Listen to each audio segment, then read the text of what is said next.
துணை முதலமைச்சர் திரு உதயநிதி ஸ்டாலின் அவர்கள் சொன்னார், நீட் தேர்வு ரத்து செய்வதற்கு எங்கிட்ட ரகசியம் இருக்குன்னு சொன்னார். அந்த ரகசியத்தை போன கூட்டத்தொடரில் முதலமைச்சர் திரு ஸ்டாலின் அவர்கள் தெரிவித்து விட்டார். நீட் தேர்வுக்கு விதிவிலக்கு பெற முடியாது என்ற ரகசியத்தை போட்டு சட்டமன்றத்தில் உடைத்து விட்டார். தேர்தல் வருகின்ற பொழுது அழகாக பேசுவார்கள், கவர்ச்சிகரமாக பேசுவார்கள். மக்களை ஏமாற்றுவதே நம்பர் 1 கட்சி திமுக கட்சி தான். அதோட சட்ட ஒழுங்கு அடியோடு முடிஞ்சது. சட்ட ஒழுங்கு அடியோடு இன்னைக்கு தமிழகத்திலே சட்ட ஒழுங்கு சந்திச்சிருக்கின்ற அளவுக்கு பார்த்தீங்க. 2 வயது சிறுமி முதல் 80 வரை மோதாட்டி வரை பாலியல் சீண்டலுக்கு ஆளாக்கப்படுகிறார். எதனால்? போதை ஆசாமி.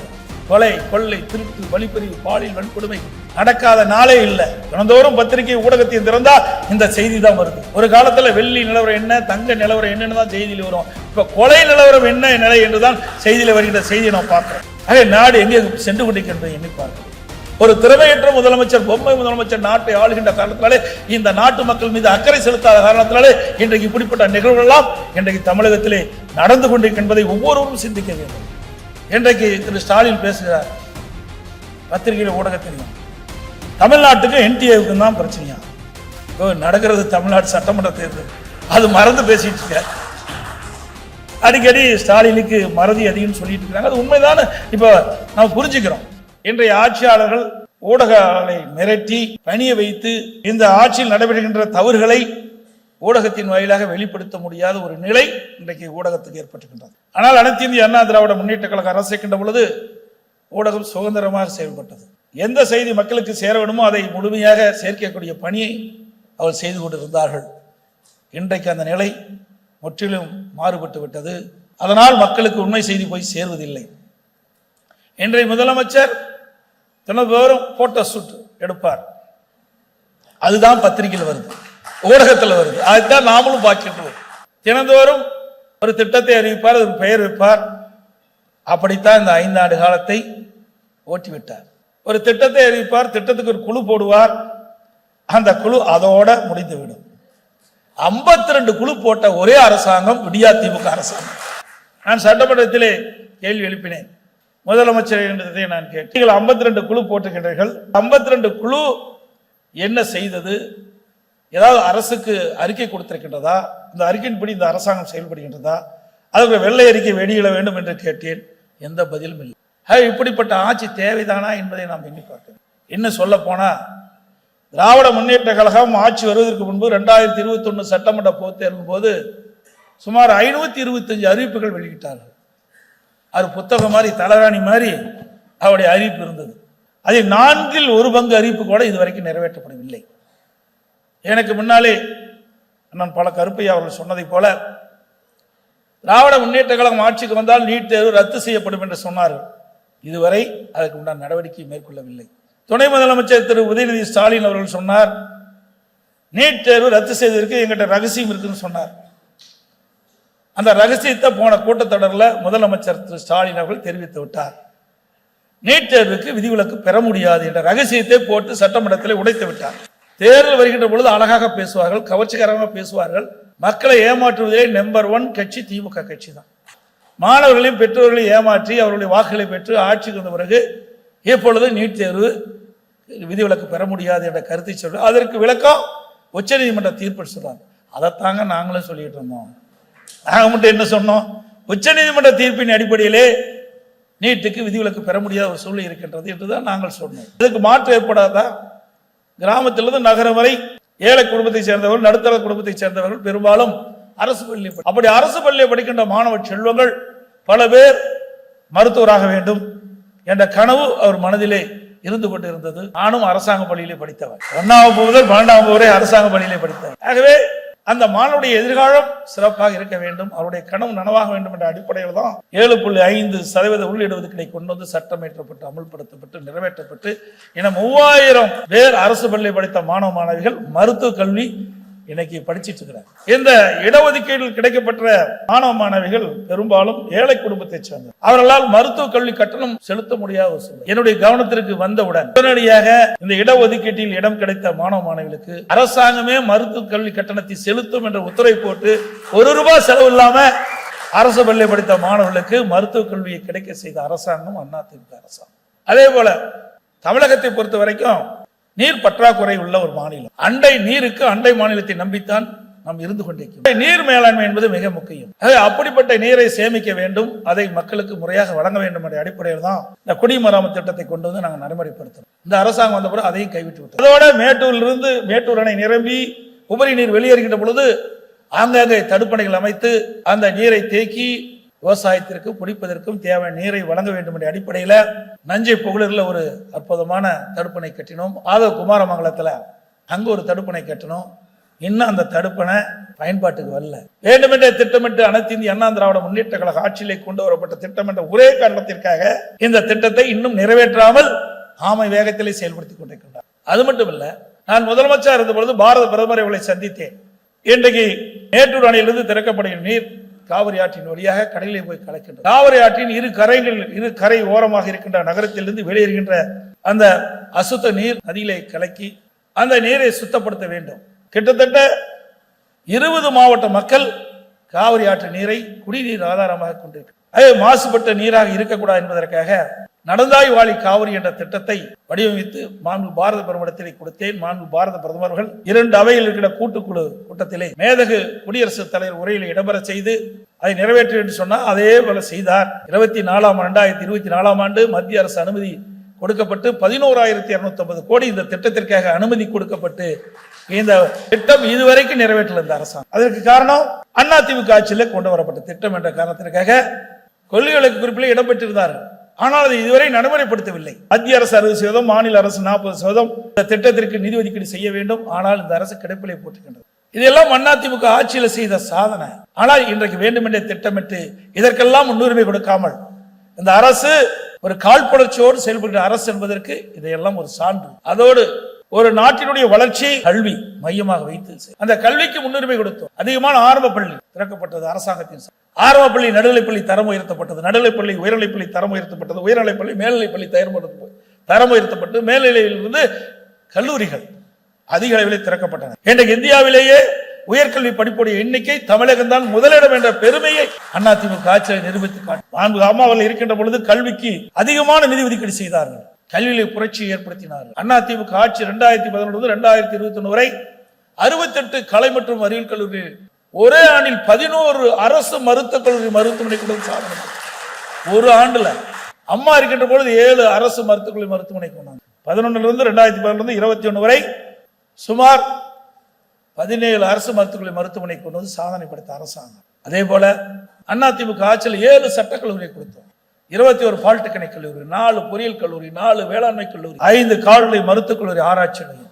அம்மா அவர்கள் தமிழகத்துடைய முதலமைச்சராக 2011 பொறுப்பேற்கின்ற பொழுது 100க்கு 32 பேர் உயர்கல்வி படிச்சுட்டு இருந்தாங்க. தாண்டில் அனைத்து இந்திய அண்ணா திராவிட முன்னேற்ற கழக ஆட்சி கல்வியிலே கவனம் செலுத்தி கல்வியை புரட்சி மறுமலர்ச்சி ஏற்படுத்தி அதிக கல்லூரி திறந்ததன் விளைவு 100க்கு 52 பேர் 2019-20 உயர்கல்வி படிப்புடைய எண்ணிக்கை உயர்த்தப்பட்டது.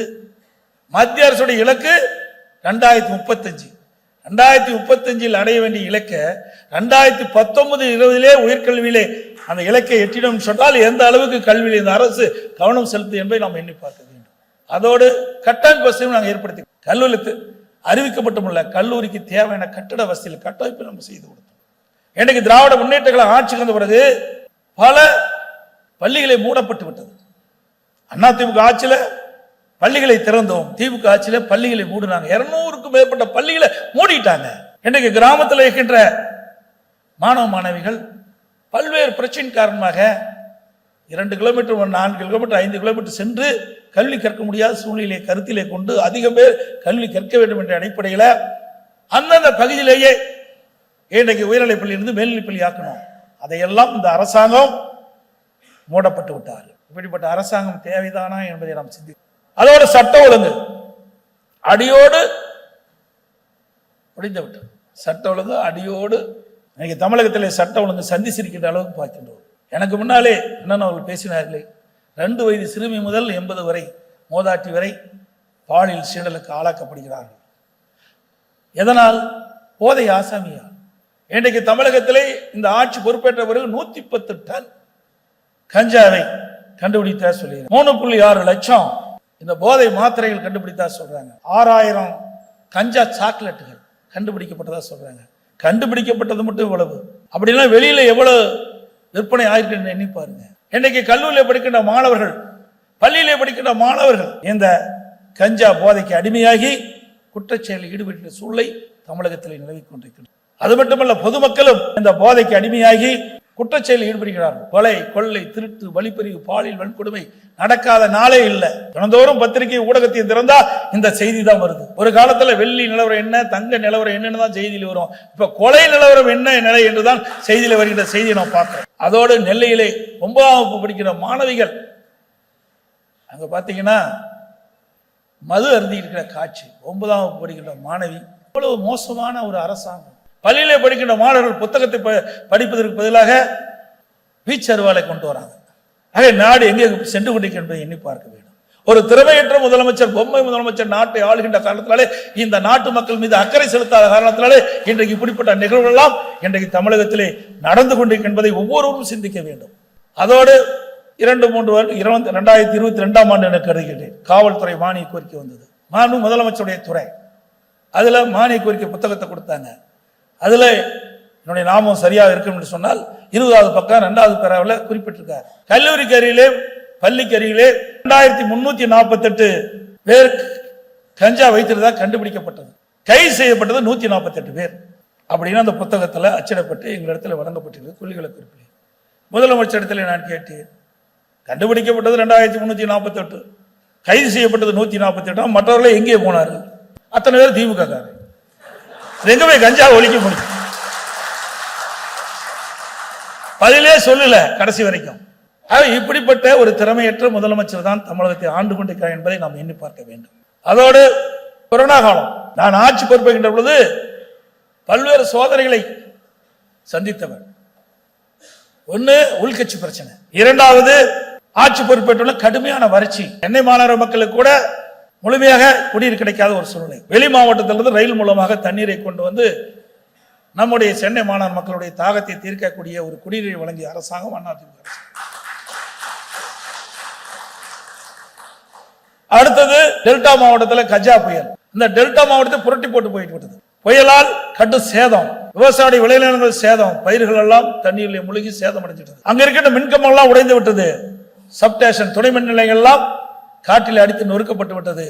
Transformer failure. அப்படிப்பட்ட ஒரு சூழ்நிலை. அனைத்து இந்திய அண்ணா திராவிட முன்னேற்ற கழக திறமையா செயல்பட்டு புயல் எந்த அளவுக்கு வேகமா அடிச்சதோ அதை விட புயல் வேகமாக நிவாரண பணிகளை மேற்கொண்டு பாதிக்கப்பட்ட விவசாயிகளுக்கு தேவையான நிவாரண உதவி, பாதிக்கப்பட்ட மக்களுக்கு தேவையான நிவாரணங்கள் வழங்கப்பட்டு அதையும் சரி செஞ்சோம். அதுக்கு பிறகு கொரோனா. அண்ணன் சொன்னது போல ஒரு வருஷம் யாருமே வெளியே வர முடியல, ஒருவரை சந்திக்க கூட முடியல. அந்த கொரோனா வைரஸ் காற்றிலே பரவுகின்ற எளிதாக மக்களை தாக்கக்கூடிய ஒரு வைரஸ், இதுவரை யாரும் பார்க்காத ஒரு நோய்.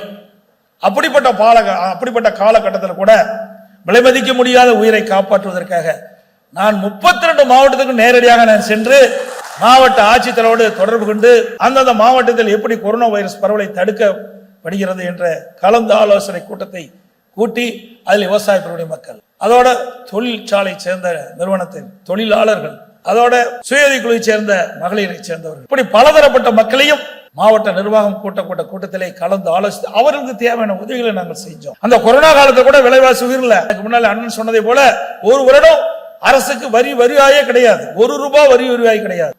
கடைகள் திறக்கல, பெட்ரோல் டீசல் வர வருமானம் கிடையாது, ஜிஎஸ்டில வர வருமானம் கிடையாது, கலால்ல வருமானம் கிடையாது, டாஸ்மாக்ல வருமானம் கிடையாது, அதில் பத்திரப்பதிவில் வருமானம் கிடையாது, ரோட் டாக்ஸ்ல கிடையாது. எதிலையுமே வருவாய் இல்லாம ஒரு ஆட்சி இந்த ஒரே அரசாங்கம் அதிமுக அரசாங்கம். கொரோனாவுக்காக 40,000 கோடி செலவு, அது ஒரு புறம். அப்படி இருந்து கூட கடன் அதிகம் பார்க்கல. இவ்வளவு திட்டங்களை செஞ்சோம், கடன் அதிகமாகல. 4,80,000 கோடி தான் அதிமுக ஆட்சியில கடன். 2021 வரை 73 ஆண்டு காலம் ஆட்சி செய்த பல அரசாங்கங்கள் வாங்கிய கடன் இறுதியாக அதிமுக ஆட்சி இருக்கின்ற பொழுது 2021ஆம் ஆண்டு 4,80,000 கோடி கடன். ஆனால் திராவிட முன்னேற்ற கழக ஆட்சி 2021 2002 வரை ஆட்சி செய்தல 5 லட்சம் கோடி கடன் வாங்கியிருக்கிறாங்க. திட்டம் எதுவும் இல்லை, ஆனால் கடன் அதிகமாக இருக்காங்க.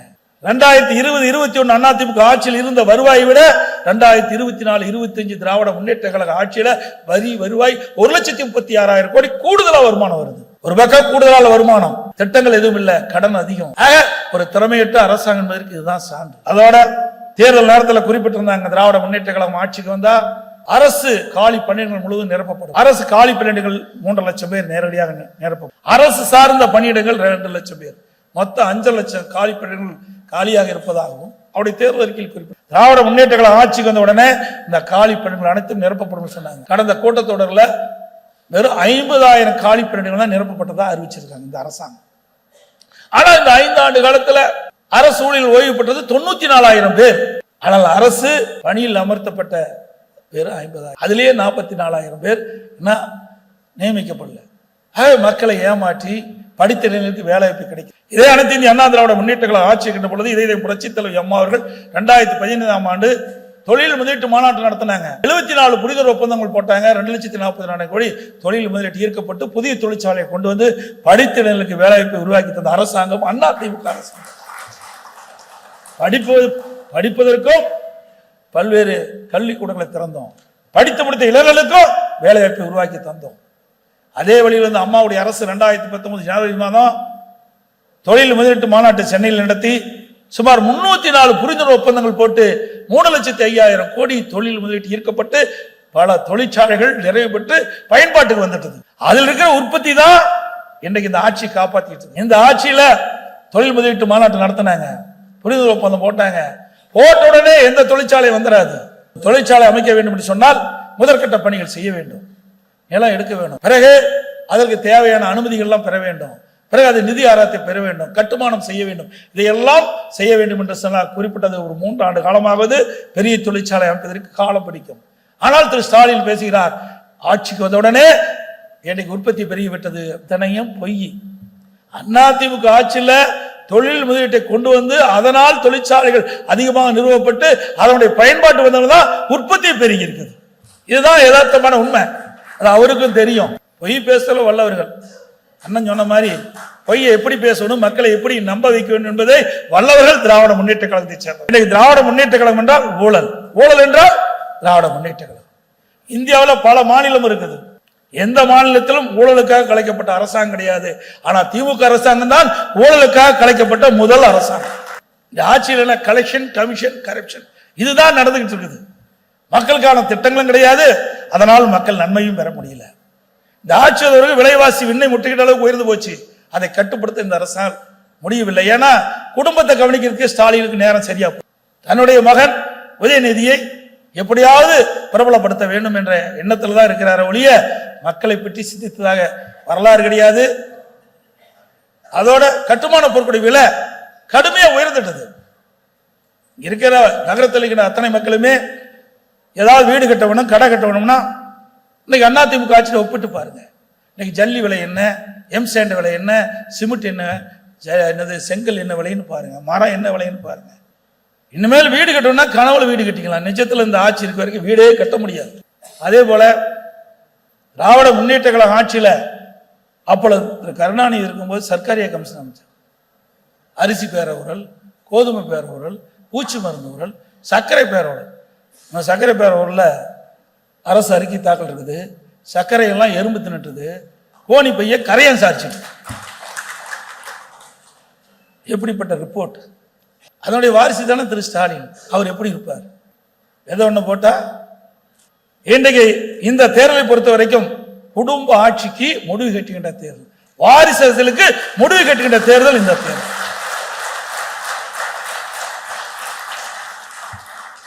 நீங்க சிந்திச்சு பாருங்க, திமுக கட்சிக்கு உழைத்தவர்கள் எத்தனை பேர் இருக்கிறார்? எப்பொழுது பார்த்தாலும் ஸ்டாலின் பேசுவார். Emergency emergency Misa. அந்த மிசா சட்டத்தில் நான்லாம் சிறையில் இருந்தேன்னு திரு கருணாநிதியுடைய 100ஆண்டு விழாவில் ஒரு சிறையில் இருக்கிற மாதிரி ஸ்டாலின் ஒரு காட்சி படுத்தப்பட்டு வச்சிருந்தார். அப்படிப்பட்ட கட்சியோட தான் நீ கூட்டணி வச்சிருக்கிற. யாரு மிசா சட்டத்தை கொண்டாந்து, யார் எமர்ஜென்சி கொண்டாந்தது? காங்கிரஸ் கட்சி. நாங்கள் அல்ல, எங்க திரு பாரதிய ஜனதா கட்சி அல்ல, திரு காங்கிரஸ் மத்தியில் ஆட்சி அதிகாரத்துக்கு வந்து எமர்ஜென்சி கொண்டாந்தாங்க, மிசா சட்டத்தை கொண்டு வந்தாங்க. அதன் மூலமாகத்தான் இவரெல்லாம் கை செய்யப்பட்டு சிறையில் இருந்தா அந்த காட்சியை வெளிப்படுத்திட்டு இருக்காரு ஸ்டாலின். கடந்த இப்பொழுதுதான் ஒரு முடிவுக்கு வந்திருக்குது. அது திமுகவில் ஒரு கூட்டணி இன்னும் சலசலப்பு இருந்துகிட்டே இருக்குது. காங்கிரசும் திமுகவும் கூட்டணி பேச்சுவார்த்தை நடத்தினாங்க. 20 நாட்கள் வார்த்தை போர். பத்திரிகையில் ஊடகத்தில் இந்த செய்தி தான் வந்துட்டு இருந்தது. ஆனா பல பத்திரிகைகள் ஊடகத்திலையும் இதை அப்படியே இருட்டிட்டு செஞ்சுட்டாங்க. அப்படி ஆட்சி அதிகாரத்தை பயன்படுத்தி இதை வெளியே வராமல் பார்த்துக்கிட்டாங்க. எந்த வாதமாடையும் வைக்கல. ஆனா அதிமுக ஆளுங்கட்சியா இருக்கும் போதும் வாதமாடியில் பேசுவாங்க, எதிர்கட்சியா இருக்கும் போது வாதமாடியில் பேசுனாங்க. ஒரு விதத்தில் நல்லதுதான், நமக்கு பணம் செலவழிக்காம விளம்பரத்தை தேடி கொடுக்குறாங்க. நாங்க எதை பற்றியும் கவலை இல்லை, மடியில கனம் இல்லை, வழியில பயம் இல்லை, அதனால அச்சப்படுவதே கிடையாது. உழைப்பு உழைப்பு உழைப்புன்னுதான் நம்பிக்கை, உழைப்புன்னுதான் உயர்வு தரும். அதை நம்புகிறோம். அந்த நம்பிக்கையில் தான் எங்க கட்சி நடந்துகிட்டு இருக்குது. இன்றைக்கு திரு ஸ்டாலின் பேசுகிறார் பத்திரிகையில் ஊடகத்திலையும், தமிழ்நாட்டுக்கு என்டிஏவுக்கு தான் பிரச்சனையா. நடக்கிறது தமிழ்நாடு சட்டமன்ற தேர்தல், அது மறந்து பேசிட்டு இருக்க. அடிக்கடி ஸ்டாலினுக்கு மறதி அதிகம் சொல்லிட்டு இருக்காங்க. அது உண்மைதான். இப்ப நம்ம புரிஞ்சுக்கிறோம். தமிழ்நாட்டில் சட்டமன்ற தேர்தல், பிரதான எதிர்கட்சி அதிமுக. எங்களை எதிர்ப்பதற்கு அவரால் முடியல. எங்களுடைய இயக்கத்தை பற்றி எங்களுடைய ஆட்சி பற்றிய குறை சொல்ல அவருக்கு எதுவுமே இல்லை. அதனால என்ன சொல்லுவாரு, அதிமுக மதவாத கட்சியோட இணைஞ்சிட்டது அப்படின்னு ஒரு வார்த்தை போடுவார். அதிமுக பிஜேபிக்கு அடிமை, எடப்பாடி பழனிசாமி பிஜேபிக்கு அடிமை, அதிமுக பொதுச்செயலாளர் பாரதிய ஜனதா இருக்கணும். திரு ஸ்டாலின் அவர்களே, உங்களுடைய பொய்யெல்லாம் மக்களுக்கு நல்லா தெரியும். எப்படியெல்லாம் நீங்க பேசுவீங்கன்னு எல்லாமே மக்களுக்கு தெரியும்.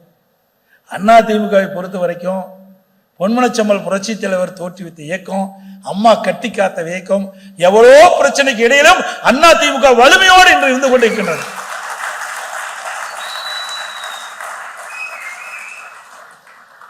நான் ஆட்சி செய்வதும் சரி, இன்றும் சரி, பாரதிய ஜனதா கட்சி பொறுத்த வரைக்கும் உணர்வுபூர்வமாக நாங்கள் செயல்பட்டுக் கொண்டிருக்கின்றோம்.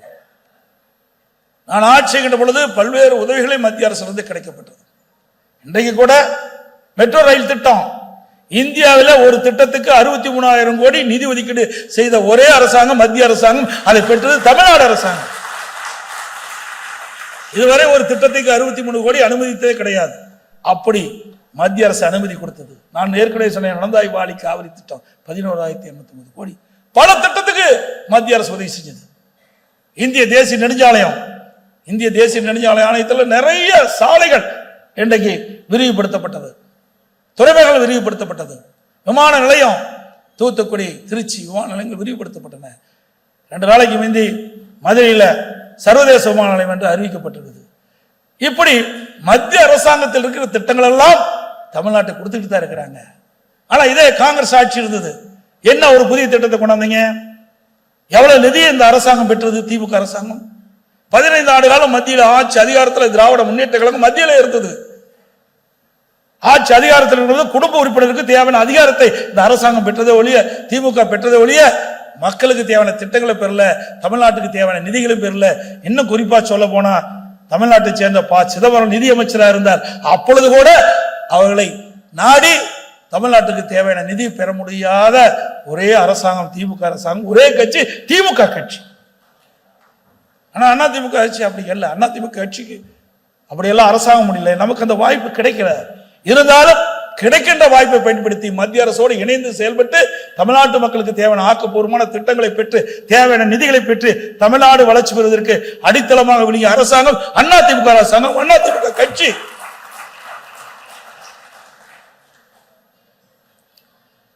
இன்றைக்கு தமிழகத்தை பொறுத்த வரைக்கும் மிக சிறப்பான ஆட்சி என்று சொன்னால் அதிமுக ஆட்சி தான். அதிமுக ஆட்சி காலம் ஒரு பொற்கால ஆட்சி கொடுத்தது. இன்றைக்கு தேசிய அளவில் பல விருதுகளை நாங்கள் பெற்றோம். அதிமுக ஆட்சியில் உள்ளாட்சி துறையில் மட்டும் 140 தேசிய விருதுகளை பெற்றோம். போக்குவரத்து துறையிலே தேசிய விருது, மின்சாரத்துறையிலே தேசிய விருது, உறுப்பு மாற்று அறுவை சிகிச்சை 5 ஆண்டு காலம் தொடர்ந்து தேசிய விருதுகளை பெற்றோம். உணவு தானிய உற்பத்தி வேளாண்மையில 5 ஆண்டு காலம் கிறிஸ்தவன் என்ற உயர்ந்த விருதை பெற்றோம். சமூகத்துறையில விருதுகளை பெற்றோம். உயர்கல்வியிலே தேசிய விருதுகளை பெற்றோம். ஒரு அரசாங்கம் சிறப்பாக செயல்படுவதற்கு இந்த தேசிய விருதுகளும் சான்று. இந்த ஆட்சியில் என்ன செஞ்சிட்டு இருக்கிறாங்க? எனக்கு முன்னால் அண்ணன் சொன்னார, இன்றைக்கு கள்ளக்குறிச்சியில் கள்ளச்சாராயம் பருகி 68 பேர் உயிரிழந்துட்டாங்க. அது மாநில அரசில் இருக்கின்ற காவல்துறை முறையாக விசாரிக்காது என்று சொல்லி நீதிமன்றத்தில் நாடி சிபிஐ விசாரணை மேற்கொள்ள வேண்டும் என்று உயர்நீதிமன்றத்தில் நாடினோம். உயர்நீதிமன்றம் அது உண்மைதான், சிபிஐ விசாரிக்க வேண்டும் என்று தீர்ப்பளிச்சது. அதை எதிர்த்து உச்சநீதிமன்றம் போறாங்க. இன்றைக்கு இந்த அரசாங்கம் செயலிழந்த அரசாங்கமாக இன்றைக்கு காட்சி அளித்துள்ளது. இன்று வரை சட்ட ஒழுங்கு நிரந்தர டிஜிபி நியமிக்க முடியல. உயர்நீதிமன்றம் உச்ச நீதிமன்றம் இப்படி போய் மாறி மாறி இவர்கள் கொடுத்த தீர்ப்பின்படி கூட இன்று வரை நிரந்தரமாக சட்ட ஒழுங்கு டிஜிபி நியமிக்க முடியாத ஒரு கையிலாகாத அரசாங்கம் என்பதற்கு இதுதான் சாட்சி. ஒரு நிரந்தர சட்ட ஒழுங்கு டிஜிபி எப்படி சட்ட ஒழுங்கு பாதுகாக்க முடியும்? ஒரு பொறுப்பு டிஜிபி போட்டாங்க, அவர் உடல்நல சரியில் போய் மருத்துவமனையில் சேர்ந்துட்டார், அதுக்கு ஒரு பொறுப்பு டிஜிபி. இன்றைக்கு தமிழ்நாட்டில் இருந்து இந்த தமிழ்நாடு அரசு தான் இன்றைக்கு யாரெல்லாம் டிஜிபி சட்ட ஒழுங்கு டிஜிபியை நியமிக்க வேண்டும் என்பதற்கு அது ஒரு பட்டியல மத்தியில் இருக்கிற யூபிசிக்கு அனுப்புறாங்க. மாநில அரசு அனுப்புகின்ற அந்த பட்டியலில் 3 பேர் தேர்வு செஞ்சு மாநில அரசுக்கு அனுப்புறாங்க. அதுல ஒருவரை மாநில அரசு தேர்ந்தெடுத்து சட்ட ஒழுங்கு நிரந்தர டிஜிபியா அமைக்கணும். அதுல என்ன உங்களுக்கு கஷ்டம்? ஏன்னா இவர்களுக்கு தேவையான ஆளுகள் இல்லை. இவர் சொல்லுகின்ற சொல்லுக்கு அடிபணியாதவர்கள் இருக்கின்ற காரணத்தினால அந்த நிரந்தர டிஜிபி இதுவரைக்கும் நியமிக்க முடியல. இப்ப உச்சநீதிமன்றம் மீண்டும் உச்சநீதிமன்றம் இப்போ ஒரு கருத்து சொல்லி இருக்குது. 20ஆம் தேதிக்குள்ள இதை முடிவு செய்ய வேண்டும் என்று ஒரு தீர்ப்பை கொடுத்திருக்குது. இப்படி இந்த ஆட்சி இருக்கின்ற வரை மக்கள் நிம்மதியாக வாழ முடியாது. இந்த ஆட்சி இருக்கின்ற வரை தமிழ்நாடு வளர்ச்சி பெற முடியாது. ஊழல் நிறைந்த ஆட்சி, மக்களோட ஆட்சி அகற்றப்பட வேண்டும் என்பது ஒட்டுமொத்த தமிழ் மக்களுடைய எண்ணமாக இன்றைக்கு ஒலித்துக் கொண்டிருக்கின்றது. நிச்சயமாக நடைபெற்ற சட்டமன்ற தேர்தலில் இது பிரதிபலிக்கும் என்ற இந்த நேரத்தில் தெரிவித்து, மரியாதைக்குரிய இந்த நிறுவனத்தினுடைய பொறுப்பாளர் திரு ரங்கராஜ் பாண்டி அவர்கள் இந்த 7ஆம் ஆண்டு நிறைவு செய்த 8ஆம் ஆண்டு அடியெடுத்திருக்கின்ற இந்த சாணக்கியா டிஜிட்டல் செய்தி ஊடகம் மென்மேலும் வளர்ந்து நாட்டு மக்களுக்கு உள்ளதை இப்படி எந்த அச்சம் இல்லாமல் நாட்டில் நடந்த தவறுகளை சுட்டி காட்ட முனைப்படும் என்று வாழ்த்து தெரிவித்து விடுகின்றேன். நன்றி, வணக்கம்.